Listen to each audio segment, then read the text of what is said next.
Hello everyone, so I am back with you again today and we are going to make up a batch of homemade noodles that are going to be used later on in a pot of beef and noodles. And to all of the mothers out there, happy Mother's Day to you. I hope you're having a wonderful day.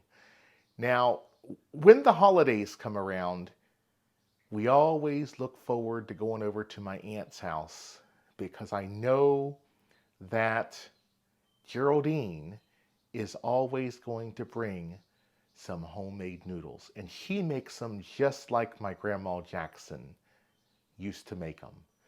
And so we enjoy all the food going over to the Jackson side of the family because they know how to cook.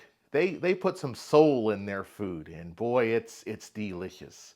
So we're going to make up a batch of these noodles so that we can use them in our beef and noodles. For this recipe, you will need 2 cups of all-purpose flour, 2 eggs, 2 tablespoons of butter, and 1/4 cup of milk. You will also need more flour for rolling. All right, so into the stand mixer, I have added 2 cups of all-purpose flour. I've added a 1/4 teaspoon of salt. So we're just gonna turn this on and allow it to start mixing. Just on low so it doesn't throw flour everywhere. And to that, we're going to go ahead and add our 2 tablespoons of butter, softened room temperature butter.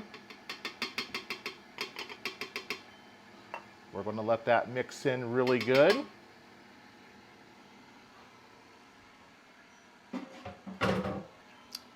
And to that, we are going to add our 2 eggs,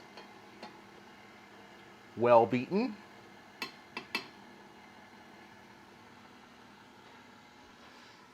And we're just going to let this mix for a minute or two to make sure that everything's incorporated. And then we will add in our milk. How many of you all have ever made homemade noodles? And I guess my next question is, how many of you all have ever eaten homemade noodles? And when you compare them to store-bought noodles, unless you're buying like Reams or something like that, which is, I know a brand that they sell here in the US, they're like homemade frozen noodles, which are really, really good.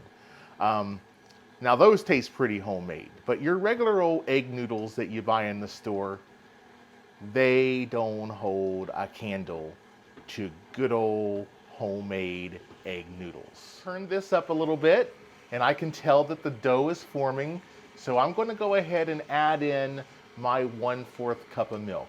And if I happen to get too much milk here, remember when you're making noodles, you can always add a little more flour if you need to. So it's not a big deal. So we're going to let this go for a couple of minutes and then we're going to put on the dough hook. Definitely have a nice sticky dough here, and that's totally what I would expect at this point. I'm going to go ahead and clean off this flat beater, and then we will add the dough hook so that we can start kneading. My aunt was telling me that sometimes when she makes noodles, if she doesn't have milk readily available, that she'll use water and it works just as good. Now I had milk on hand today, so we don't need to do that, but I'm sure that would be just fine if we had to. So I have the flat beater cleaned off. I'm going to go ahead and add my dough hook. And I'm going to beat this, well, do whatever it's called on about a speed 2 and let it knead this dough really well. And I'm going to let this go for about 2 minutes. All right, this has been going for about 2 minutes, so let's open it up and see what we have here.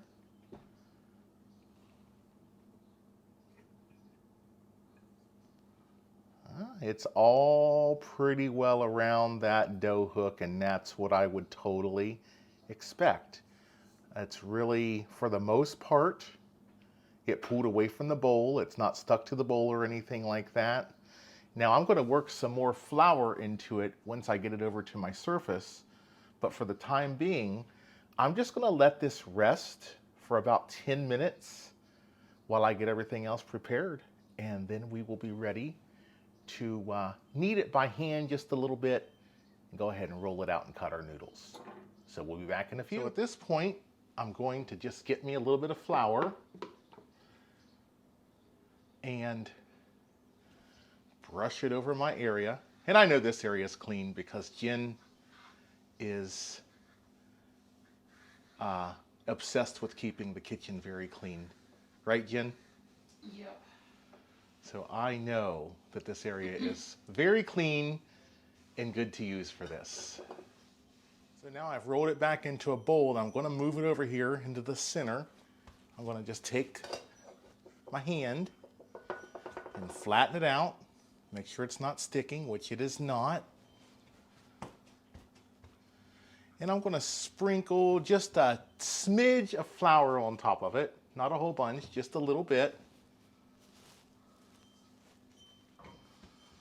And now I'm going to rub some flour on my rolling pin. And we are going to begin to roll this out. It needs to be very thin. So we'll just roll it a little bit this way, and then we'll flip it around and go the other way. And we're going to try to make it as rectangle as possible. Just like this. I'm going to flip it this way. Some people just pick the dough up and rotate it. I don't do that. I just roll it some one way and then roll it another. And I'm not going to bore you as I go through and do this. So after I get this rolled out to like 1/4 of an inch thick, I'll be back. So here is the dough. Now that's rolled out pretty thin. You can go thinner if you want to, but that's pretty thin. And no, it's not a complete rectangle. I have a hard time doing that. But guess what? The noodles will still cut fine. So let me grab a pizza cutter and we'll cut a few of these to show you how that works, and I'll be right back. I have a pizza cutter and we're just going to cut these. You can cut these as wide as you want. Keep in mind though that they will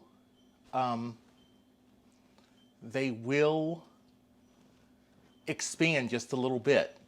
So keep that in mind when you're cutting them. And I'm trying to cut as straight as possible here. I need a better pizza cutter for cutting these. But let me just pull one off and show you. Here's a noodle. Here is a noodle. So that's how you want them cut. They can, like I say, they can be a bit wider, but that's a good length right there. And if you can master this, you'll be making noodles, and trust me, everyone will love them.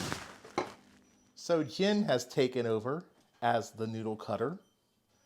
She's trying to decide if she wants to make a career of that. Jen, you want to be a noodle cutter? I don't think so.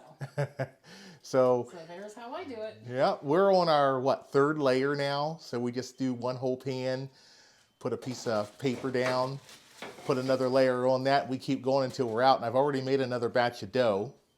One batch of dough makes about 2 layers on a standard size cookie sheet.